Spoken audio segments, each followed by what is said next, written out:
Law of equivalence जो होता है ये नियम तब लगाया जाता है जब कोई भी रिएक्टेंट पूरी तरीके से कम्प्लीटली रिएक्ट कर जाए, कुछ भी शेष ना बचे। जैसे मान लीजिए कोई रिएक्शन है A + B = प्रोडक्ट। अब A + B यानी A जो होगा ये भी कम्प्लीटली रिएक्ट कर चुका होगा, B भी कम्प्लीटली रिएक्ट कर चुका होगा। अब जब A और B कम्प्लीटली रिएक्ट कर चुके होंगे तो ये पूरी तरीके से ख़त्म हो चुके होंगे, सब प्रोडक्ट में तब्दील हो गए होंगे। तो यहाँ पे आप लगा सकते हैं इसके लॉ ऑफ इक्विवेलेंस यानी बराबरता सिद्धांत आप लगा सकते हो।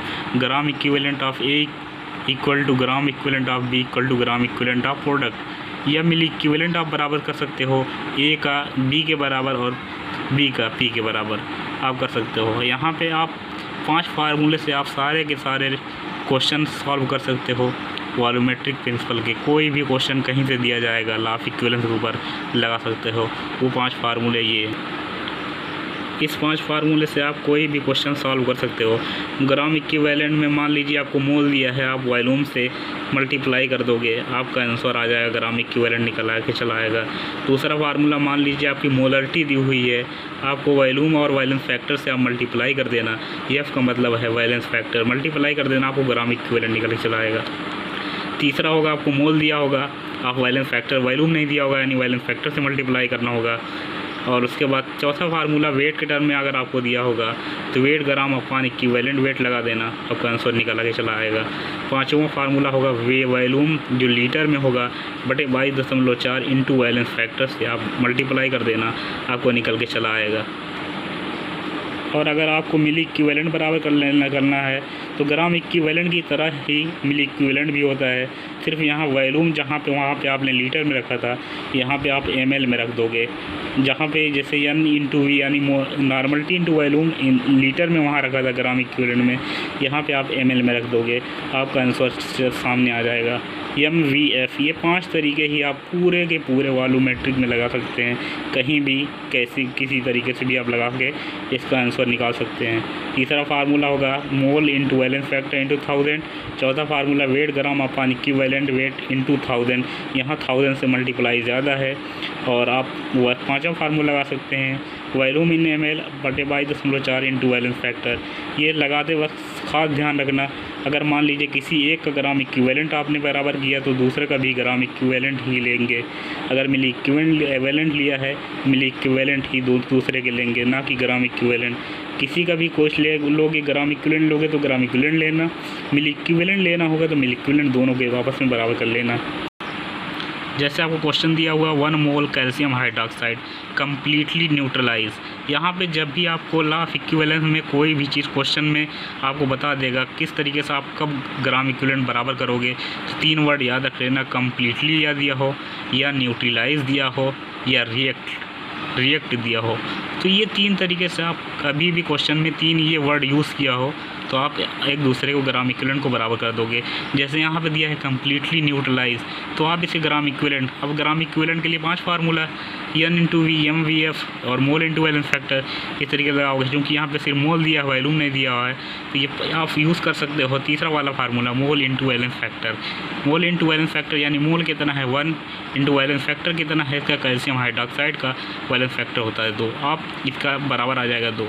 तो इसको वो उसी को न्यूट्रलाइज करेगा जिसके ग्राम इक्विवेलेंट आपस में बराबर होंगे। पहले का लगाओगे तो मोल इंटू वैलेंस फैक्टर, तो 1 मोल HCl दिया हुआ है तो 1 मोल यानी 1 हो जाएगा, और HCl का वैलेंस फैक्टर होता है 1 तो इसका 1 आ जाएगा। दूसरे ऑप्शन में देखो 1 मोल H2SO4 दिया हुआ है, 1 मोल H2SO4 दिया हुआ है तो 1 मोल हो जाएगा इंटू वैलेंस फैक्टर जो होगा H2SO4 का 2, यही आपका आंसर आ जाएगा। क्योंकि इसके ग्राम इक्विवेलेंट बराबर आ जाएंगे कैल्शियम हाइड्रोक्साइड के ग्राम इक्विवेलेंट के, इस तरीके से ये न्यूट्रलाइज कर देगा। तीसरा ऑप्शन देखो H3PO4, इसका वैलेंस फैक्टर 3 होता है तो मोल इंटू वैलेंस फैक्टर करोगे इसका ग्राम इक्विवेलेंट आएगा 3, तो ये इसको न्यूट्रलाइज नहीं कर पाएगा। जैसे ये क्वेश्चन दिया हुआ है आपको 500 ml 2 molar H2SO4 solution completely neutralise by 250 ml X normal NaOH solution, calculate valence factor value of X पूछा हुआ है। तो आप कैसे पता करोगे ये इसके ग्राम इक्विवेलेंट इसके बराबर करने हैं, तो 3 वर्ड कम्प्लीटली न्यूट्रलाइज या दिया हो आपको रिएक्ट, आप बराबर कर दोगे। तो यहाँ पे H2SO4 कम्प्लीटली न्यूट्रलाइज कर रहा है यानी H2SO4 के मिली इक्विवेलेंट या ग्राम इक्विवेलेंट, अगर एक के मिली इक्विवेलेंट ले लेते हो तो दूसरे के मिली इक्विवेलेंट लोगे, अगर ग्राम इक्विवेलेंट लेते हो तो दूसरे ग्राम इक्विवेलेंट लोगे। तो मिली इक्विवेलेंट या फिर H2SO4 के बराबर कर रहे हो तो मिली इक्विवेलेंट या आप NaOH के भी बराबर करोगे। आप दोनों को मिली इक्विवेलेंट बराबर कर दो। मिली इक्विवेलेंट निकालने के लिए वही तरीका जो है, वही 5 फार्मूले। तो मिली इक्विवेलेंट आप H2SO4 जो है, H2SO4 के मिली इक्विवेलेंट आप निकाल रहे हो तो यहाँ पे मोलर दिया हुआ है, मोलर तो MVF वाला फार्मूला लगेगा। मोलरिटी वॉल्यूम दिया हुआ है तो ये दूसरा वाला फार्मूला यूज़ कर लोगे, MVF। ग्राम इक्विवेलेंट है चूँकि ml में रखोगे वॉल्यूम, इसके भी मिली इक्विवेलेंट यूज़ करोगे तो N × V, चूँकि नॉर्मलिटी दिया हुआ है तो इसका पहला वाला फार्मूला N × V। आप आंसर वैल्यू रख दो, इसके वैल्यू रखोगे, इसका आपका आंसर इसके आपके सामने आ जाएगा। 2 × 500 × 2 बराबर हो जाएगा x × 250 और ये आपका आ जाएगा 8 नॉर्मल। आपको क्वेश्चन दिया हुआ है how many mole KMnO4 in acidic medium required to completely oxidise 1 mole sulphide ion. अब आपको दिया हुआ है 1 मोल सल्फाइड आयन जो होगा ये कम्प्लीटली कब ऑक्सीडाइज कर देगा। चूँकि आपको दिया हुआ है रिक्वायर्ड वर्ड यूज़ कर दिया है, मतलब दोनों के आपस में ग्राम इक्विवेलेंट आप बराबर कर दोगे। आप जानते हो कि KMnO4 इन एसिडिक मीडियम दिया हुआ है जबकि सल्फाइड दिया हुआ है। हम जानते हैं आइड साल जो होता है ये बदलता है 8 में। आइड जो होता है ये ऑक्सीडाइज होता है 8 में, तो सल्फाइड हो जाएगा सल्फेट में। आप इसके मोल निकाल लो, इसके मोल आपको KMnO4 के ज्ञात करने हैं तो मोल इंटू वैलेंस फैक्टर यानी ग्राम इक्विवेलेंट आप यूज़ किए हो तो पहला वाला ये मोल इंटू वैलेंस फैक्टर वाला फार्मूला हो जाएगा। और यहाँ भी मोल पूछे हैं, यहाँ भी मोल इंटू वैलेंस फैक्टर वाला फार्मूला हो जाएगा। तो हम जानते हैं KMnO4 इन एसिडिक मीडियम जो होता है इसका मोल जो होता है 5 होता है और इसके ग्राम इक्विवेलेंट या SO3 के बराबर किए हो तो यहाँ पे निकालना पड़ेगा। आप देख रहे हो सल्फाइड जो होंगे, सल्फ़र जो होगा यहाँ पे जा रहा है 3 दूना 6 - 2 4 से जा रहा है 6 में। चेंज कितने का आ रहा है 2 का, और IC यानी इनर कोफिशिएंट जो होगा इससे मल्टीप्लाई कर दोगे आपका यहाँ पे आ जाएगा मोल। आपको यहाँ पे वैलेंस फैक्टर आपका निकल के चला आएगा।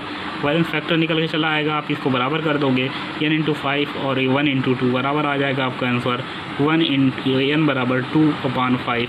इस तरीके से इसका आपका आंसर निकल के सामने आ जाएगा। क्वेश्चन दिया हुआ है 1.52 gram metal hydroxide completely converted into. चूँकि कम्प्लीटली वर्ड यूज़ कर दिया है जिसकी वजह से आप यहाँ पे इसके ग्राम इक्विवेलेंट या मिल इक्विवेलेंट आप बराबर कर सकते हो। दिया है 1.52 gram metal hydroxide completely converted into 0.995 gram metal oxide. Calculate equivalent weight of metal hydroxide कितना कम्प्लीटली कन्वर्ट हो जा रही है मेटल ऑक्साइड में, आपने कन्वर्ट कर दिया। चूँकि 1.52 ग्राम मेटल हाइड्रोक्साइड है और यहाँ पे है 0.995 ग्राम मेटल ऑक्साइड, दोनों के ग्राम इक्विवेलेंट बराबर कर दिया। चूँकि आप देख रहे हैं वेट दिया हुआ है तो weight upon equivalent weight, equivalent weight of metal hydroxide का लिखना है तो तोड़ के लिख दोगे equivalent weight of metal plus equivalent weight of hydroxide बराबर weight upon equivalent weight of metal plus equivalent weight of oxide. इस तरीके से लिख दोगे तो 1.52 upon equivalent weight of metal plus hydroxide OH मतलब 17 हो जाएगा अपॉन वैलेंस फैक्टर इसका चार्ज के बराबर यानी 1 हो जाएगा। इसको बराबर कर दोगे 0.995 upon equivalent weight of metal plus oxygen का हम जानते हैं 8 होता है इक्विवेलेंट वेट, बराबर कर दोगे, इसको सॉल्व कर लोगे, इसका आंसर आ जाएगा इक्विवेलेंट वेट ऑफ मेटल बराबर 9, ये आंसर आ जाएगा। गाइस आपको अगर इक्विवेलेंट वेट आपको रिड्यूसिंग एजेंट इतना मालूम हो कि उनका 8 साल में बदलता है, कब 1 साल्ट 8 साल में बदलता है, तो आप उसके लिए भी आप हमसे इनबॉक्स में लिख सकते हैं।